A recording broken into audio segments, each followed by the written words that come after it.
life-changing power of Christ and said, who are we to say that you're not the man for the job? So they gave me a position as a youth pastor, focus on the family, and John Polk invited me to come and be on staff. And when my wife and I had moved here to Colorado Springs, we'd been married for 5 years. We were attempting to have children, and it just wasn't happening.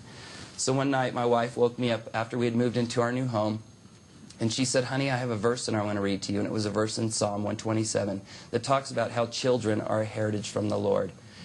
And it talks about, blessed is the man whose quiver is full of them. And I didn't say it, thank the Lord, but I thought, honey, why did you wake me up to read me this verse? Because I don't even have a quiver.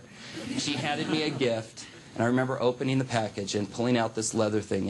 And I said, I'm not sure what this is. And she said, honey, it's a quiver, and here's your first arrow because we're pregnant. So December 15th,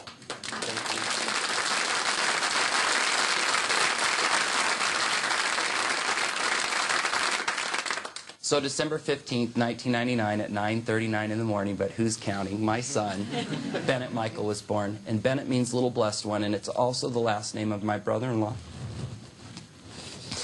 and sister that took me in when I left homosexuality. And the story even gets better because just the other day I was handed another arrow by my 2-year-old son and told that in May 9th I'll be a father again. So this is not a story about an ex-gay man or a post-abortive woman, but I'm hoping that you'll hear the message of hope that is given by our Heavenly Father that will go out of His way to love those that many within the church believe to be beyond God's reach. Thank you very much.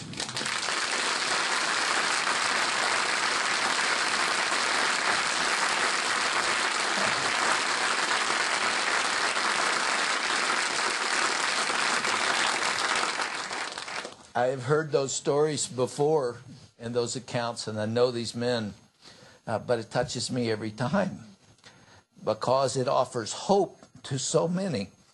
You know, I think, you have to pardon me, within Christendom we have had a tendency to be angry at homosexuals.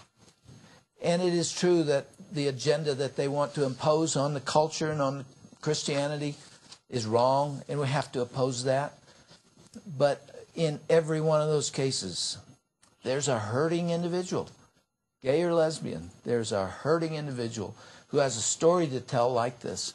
Unfortunately, most of those were not accompanied by the kind of loving witness that these two men heard.